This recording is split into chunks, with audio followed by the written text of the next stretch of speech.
Hello. Hello, नमस्कार गुरुजी, चरण स्पर्श। नमस्ते नमस्ते नमस्ते। आपका कई नमस्कार है, आपको भी नमन। बोलिए बोलिए। कई बारी से फोन कर रही थी आपको, बहुत दिन हो गए। आशीर्वाद चाहिए था आपका। हाँ, दिया ना मैंने। शुभ आशीर्वाद व्हाट्सएप पे किया मैंने। हाँ जी। और आपने जो बताया है ना, उसके लिए धन्यवाद। तो मुझसे कुछ भी नहीं करना आता, मुझसे मतलब बात भी नहीं करनी आती। मेरी समझ में नहीं आता कि मैं आपको कैसे धन्यवाद अदा करूं। बिल्कुल हम्म, कुछ नहीं मेरी समझ में आता। मैं बहुत कम बोलती हूँ, कुछ भी हम्म, नहीं कहती, कह नहीं पाती, मुझे आता नहीं है कुछ भी। हम्म, बस आप स्वीकार कर लेना, दिल से समझ लेना, हाँ जैसे हाँ भी हाँ, मेरी भावना हो। बस और यही तो चाहिए।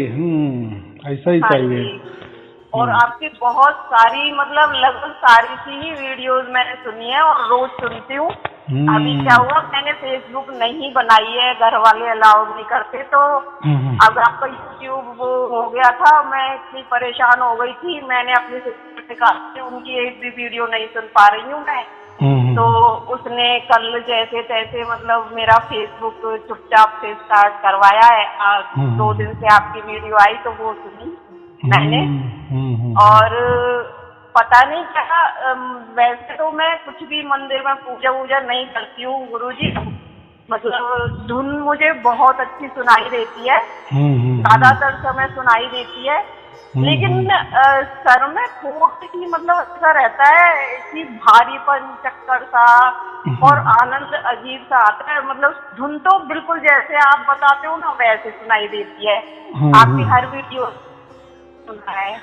और एक बार अभी मैं बहुत सोच रही थी कि धुन मुझे अच्छी आती है, सब कुछ आती है, गुरुजी मतलब संघर्ष आ रहे हैं। मैं आपको अपनी तो क्या बताऊं, मतलब मेरे साथ हुआ ही है ऐसा कि सिर्फ मतलब इसी वजह से कि मैं ज्ञान के या प्रभु के रास्ते पे चली गई, तो मेरे हस्बैंड ने मुझे बिल्कुल ही छोड़ दिया है।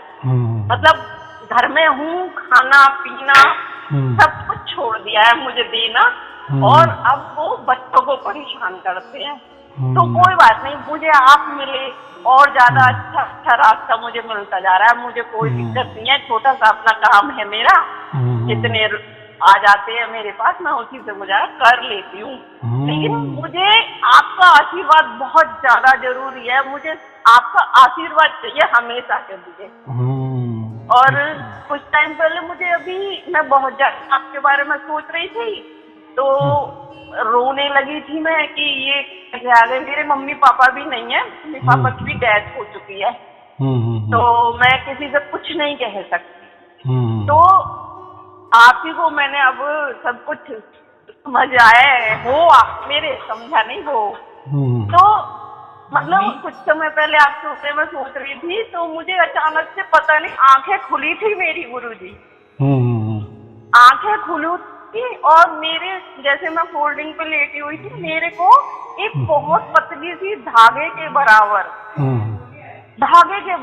इतनी लंबी डोर, बिल्कुल कलर, इतना कलर था उसमें, इतनी अच्छी थी वो।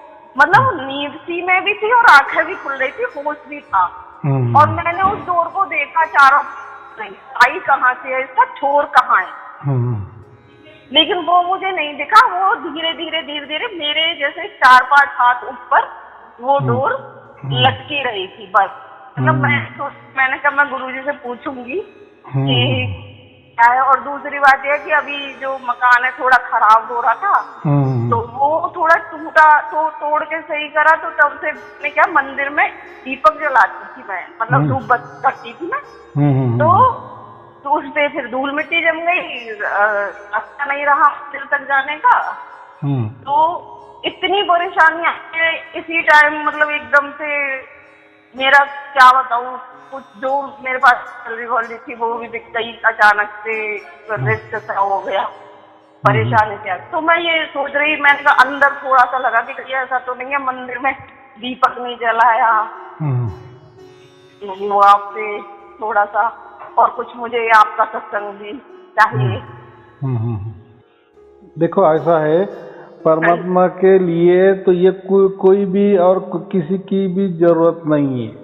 वो तो गीता में तो कहा है, मुझे फल फूल भी दिए तो भी चलेगा, और उसके भी आगे गए एक पत्ती जो भी चढ़ाएगी श्रद्धा भाव से, जैसा हम कहते हैं ना, तुलसी का एक पत्ता भी चढ़ा है ना तो बस मैं उससे से तृप्त हो जाता हूँ। तो परमात्मा को कोई लालसा नहीं, ना पैसे की ना, बस उसको आपकी भक्ति भाव की रहती है, भावना की जरूरत होती है।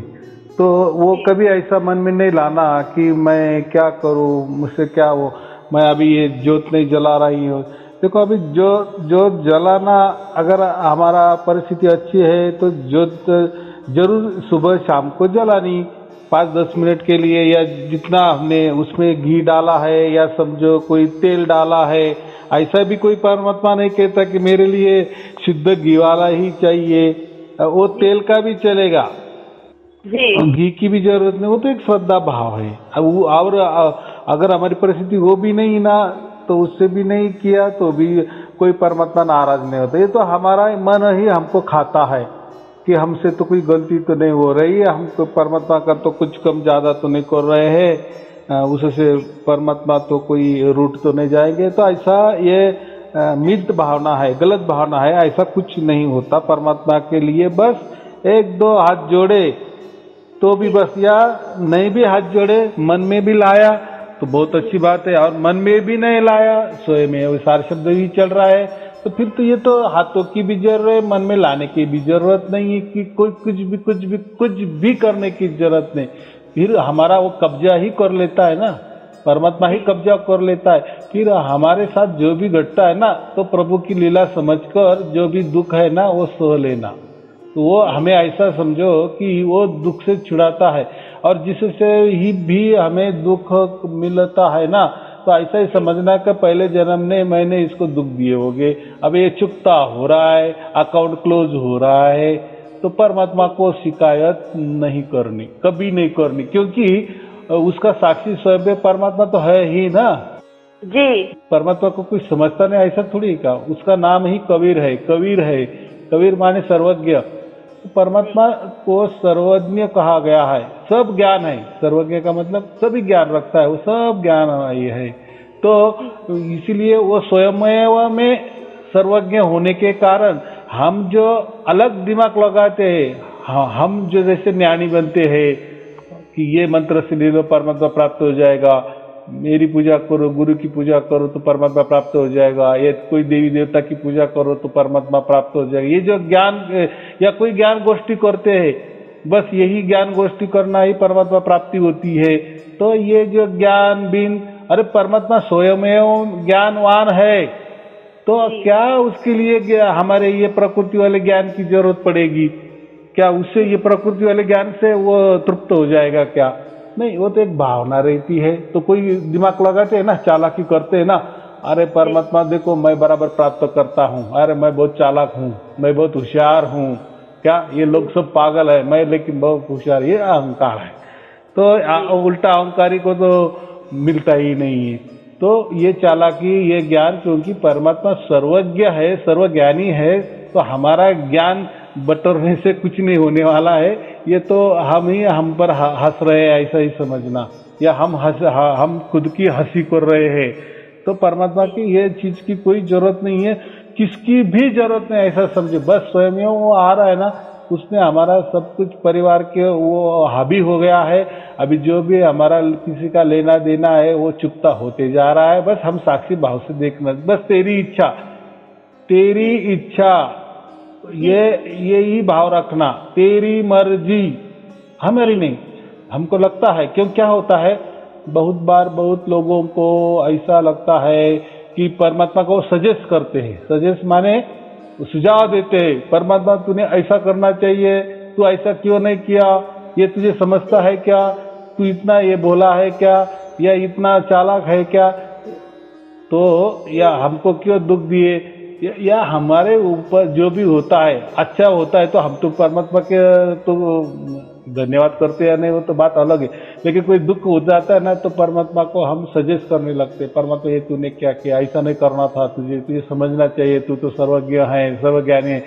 तो ये बचपना बात होती है, बराबर। अगर सर्वज्ञ कहे ना तो उसको मालूम है, तुम्हारे से पहले उसको मालूम है।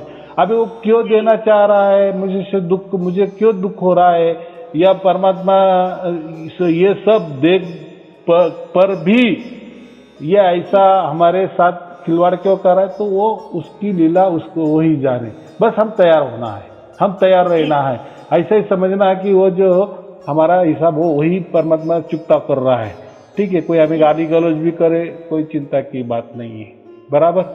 तो ऐसा है कि सजेस्ट परमात्मा को नहीं करना, बराबर। एक ऐसा कहते, एक बहुत अमीर आदमी था, और अमीर आदमी जो रात को सो गया तो दरवाजे पर किसने तो भी खटखटाया, बराबर। तो अभी अमीर आदमी तो वो तो कोई चौकीदार होगा ना, तो वो चौकीदार बोले अरे इतना जोर से मत खटखटा, वो हमारा सेठ जी उठ जाएंगे ना नींद से। लेकिन उसने इतना जोर से खटखटाया था कि सेठ जी की भी नींद खुल गई। तो फिर वो बोला कौन है, बोला एक ये एकदम भिखारी आदमी है और वो दरवाजा खटखटाया, वो इतने जोर से खटखटाया, मैं उसको डांट रहा हूँ।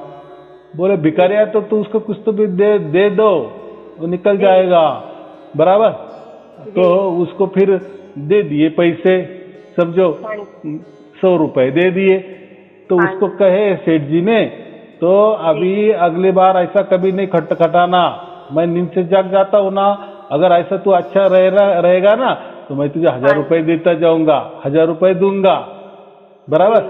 तो फिर वो भिखारी बोला कि आप मुझे क्या सजेस्ट कर रहे हैं, अगर मैंने ये नहीं किया होता तो ये जो 100 रुपए ना ये भी मेरे नसीब में होते।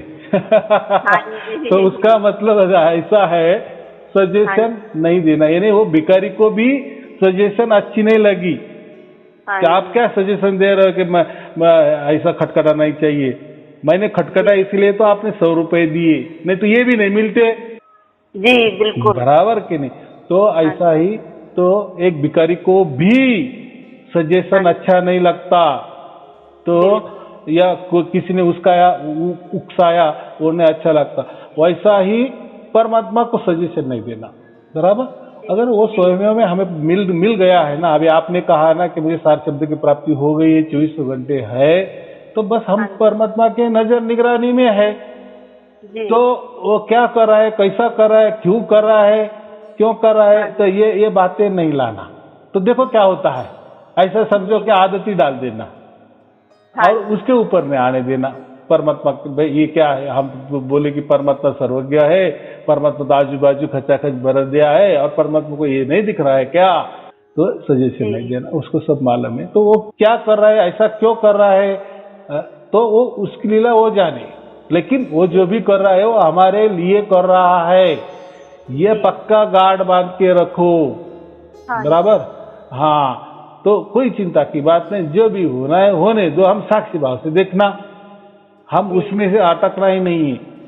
तो जितना भी तकलीफ होती है या जो भी कोई संकट आते हैं, तो उसमें से हमारा जो परमात्मा के ऊपर हमने श्रद्धा रखी है ना, उसमें ठेस नहीं पहुंचनी चाहिए। बस तुझे जैसा रखना है, सुख मुझे सुख देना है दे, दुख देना है दे, मैं अभी कुछ सजेस्ट नहीं करूंगी, क्योंकि उसमें क्या है, सार शब्द का मतलब ही स्वयमेव परमात्मा, वो स्वयमेव परमात्मा हमारे अंदर आया है ना, हमारे अभी साथ में है, उसने हमारी सब कुछ डोरी पकड़ी है, नहीं हमें जीते जी बांध लिया है, ऐसा समझो।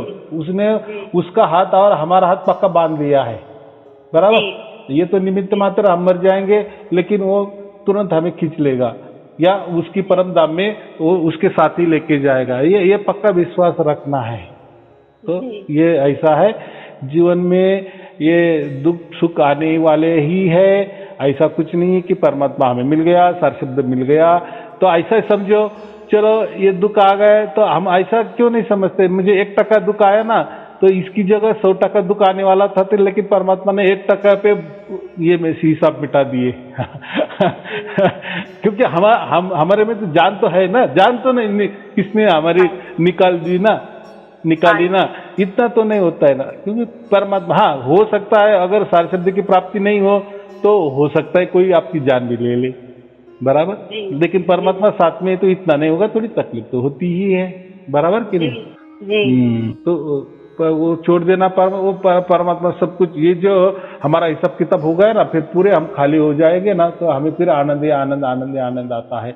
लेकिन वो कैसा है, अनुभव की बात है, बराबर। जी वो कोई ऐसा विचार करने वाली बात नहीं, विचार करना है ना परमात्मा के बारे में, बस तू ही तू, तुझे जैसा लगे वैसा करना, कोई नो सजेशन मेरी ओर से परमात्मा के लिए कोई भी विचार नहीं रखना। ये सच्चाई में भक्ति होती है। ऐसे उसको भक्त, मैं अभी विभक्त नहीं हूँ, भक्त किसको कहे, मैं परमात्मा से अलग नहीं हूँ, इसलिए मैं भक्त है। मैं अगर भक्त है ना, तो मैं फिर परमात्मा मुझे दुख क्यों दे रहा है, परमात्मा मुझे सुख क्यों दे रहा है, फिर परमात्मा अलग मैं अलग, ऐसा करना ही नहीं। जब तक हमारे में जान है, जब प्रकृति में हम है, तब तक ऐसा समझना कि अभी सारे शब्द हम सुन रहे हैं, उसका मतलब परमात्मा से हम चिपके हुए हैं, बराबर। तो परमात्मा ही साथ में है। तो देखो, आप कहे ना तो मेरे साथ में कोई नहीं, मेरे माता पिताजी भी गुजर गए, मेरे साथ तो ऐसा हो रहा है, लेकिन आप एक भूल जाओ, वहां मैं भी नहीं रहूंगा।